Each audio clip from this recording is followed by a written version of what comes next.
दोस्तों, डॉक्टर दुआ का हार्दिक नमस्कार।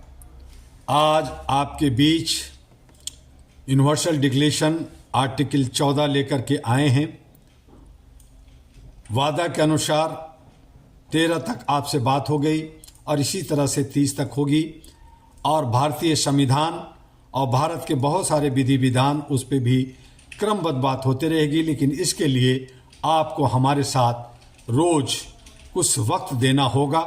लाइक, सब्सक्राइब, फॉरवर्ड करना HRTV को और AG एहरा ग्लोबल को ना भूलें। आप सब ज्ञानी हैं, लेकिन जो लोग नहीं जानते उन तक ये मैसेज, ये सारे जो आर्टिकल्स हैं, कानून हैं, उन्हें जानने का हक बनता है, और तभी हम मानवता या मानवीय मूल्यों को समझेंगे और अपने दायित्वों का निर्वहन करेंगे। तो आज जब हमारा जेल नागरिकों से भरा हो, अपना देश जेल बन जाता हो, तब शरण कहाँ मिलेगा? उस पे मानवाधिकार एक आवाज देती है। इसलिए मेरे सम्मानित साथियों, मानवाधिकार रक्षकों और इस दुनिया के हर उस इंसान के नाम जो आज भी डर के साए में जी रहा है, आज मैं बोल रहा हूं अनुच्छेद 14 पर। लेकिन सच कहूं, यह कोई कानूनी अनुच्छेद नहीं है, यह शासकों के डर की लिखित स्वीकारोक्ति है। जब नागरिक भागता है तो सवाल नागरिक से नहीं, सत्ता से पूछा जाता है। सोचिए, कोई इंसान अपना घर, अपनी जमीन, अपनी भाषा, अपनी माँ और अपना देश छोड़कर क्यों भागता है? क्या शौक है उन्हें? नहीं, वो भागता है क्योंकि उसका देश उसके लिए कब्रिस्तान बन चुका होता है, आजाद हो जाता है। और तभी मानवाधिकार की सार्वभौमिक घोषणा कहती है, उत्पीड़न की स्थिति में हर व्यक्ति को दूसरे देशों में शरण लेने का अधिकार है। यही है अनुच्छेद 14 UDHR। अनुच्छेद 14 सत्ता को आईना दिखाता है। यह अनुच्छेद शरणार्थियों की रक्षा नहीं करता, यह राज्य की पोल खोल देता है, क्योंकि यह पूछता है, तुम्हारे पत्रकार क्यों भाग रहे? तुम्हारे अल्पसंख्यक क्यों डर रहे हैं? तुम्हारे मानवाधिकार कार्यकर्ता को क्यों जेलों में भरा जा रहा है? अगर नागरिक शरण मांग रहा है तो समझ लो लोकतंत्र बीमार है, घायल है। आज शरणार्थी नहीं बढ़ रहे, अत्याचार बढ़ रहा है। आज दुनिया में करोड़ों लोग शरणार्थी हैं और सत्ता कहती है ये लोग राष्ट्र विरोधी हैं, अपराधी हैं। मैं आज स्पष्ट कहना चाहता हूं, शरणार्थी अपराधी नहीं होते। अपराधी वे व्यवस्थाएं होती है जो शरणार्थी पैदा करती है। एहरा ग्लोबल का स्पष्ट कहना है, जो राज्य अपने नागरिकों को शरणार्थी बनाता है वह स्वयं मानवता के कटघरे में खड़ा है। अनुच्छेद 14 पार्ट 2 सत्ता का बहाना, पीड़ित की सजा। हाँ, अनुच्छेद 14 यह भी कहता है कि यह अधिकार अपराधियों के लिए नहीं है।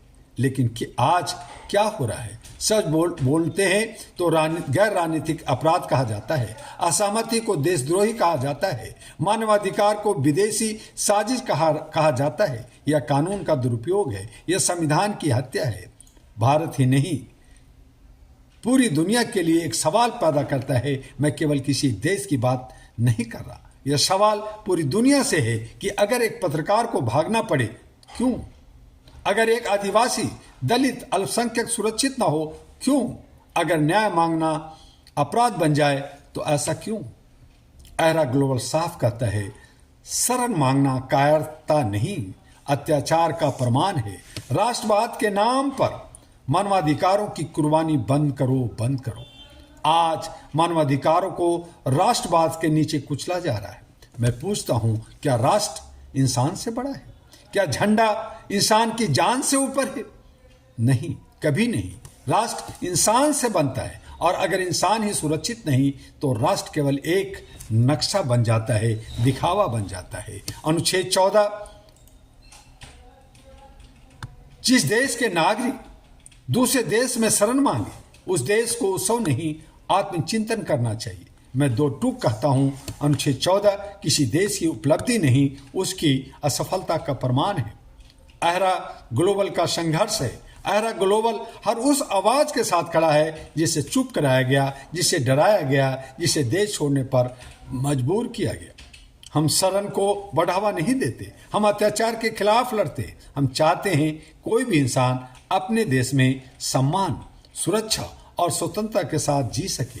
अंतिम संदेश मेरा है कि अगर आज भी अनुच्छेद जिंदा है तो समझ लो लोकतंत्र घायल है, बीमार है, संविधान करा रहा है और सत्ता बेनकाब है। याद रखिए, मानवाधिकार कोई आसान नहीं है, यह हमारा जन्मसिद्ध अधिकार है, संवैधानिक अधिकार है। एहरा ग्लोबल न डरता है, न झुकता है और न रुकता है। जब तक शरण का अधिकार नहीं बल्कि अपने रेस में सम्मान से जीने का अधिकार हर इंसान को नहीं मिल जाता, एहरा आवाज उठाते रहेगी। जय मानवाधिकार, जय मानवता, जय एहरा, जय एजी एहरा ग्लोबल।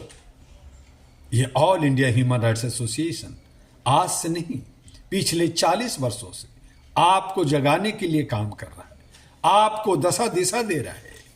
लाखों लाख लोगों को जोड़ा, भारत के 36 राज्यों में पहुंचा, विदेशों में पहुंचा।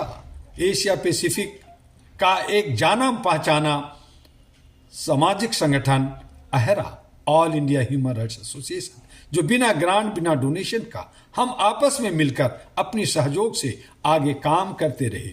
आज सरकार झुकाना चाहती है, असामाजिक तत्व बदलाव करना चाहती है, लेकिन सभी नाकाम हुए और एहरा फलता फूलता आगे बढ़ रहा है।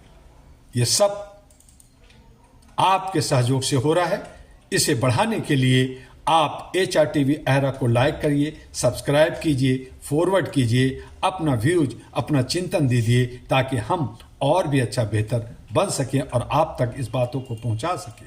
एजी एहरा ग्लोबल, जो ehraglobal.org एक वेबसाइट नया बना है, बाकी सब इधर से उधर हो गए। या यूं कहें कि कुछ असामाजिक तत्वों ने हमें डिस्टर्ब किया या उसे हैंग करने की कोशिश की। फिर से हम उन्हीं ताकत, उन्हीं जोश के साथ बढ़ रहे हैं और ये सब आपके सहयोग से, आपके सपोर्ट से चल रहा है। इसे आगे बढ़ाते रहिए और इस तरह से हम कल आपसे आर्टिकल 15 पे बात करेंगे और भी बहुत सारी बात होती रहेगी। लेकिन आप जो एहरा है, एक ब्रांड आपका है, एक पहचान है, एक दशा दिशा देता है, उसे आगे बढ़ाना अपना कर्तव्य को समझते हुए हमारे साथ जुड़िए। आपका डॉक्टर दुआ। नमस्कार, जय हिंद, जय भारत।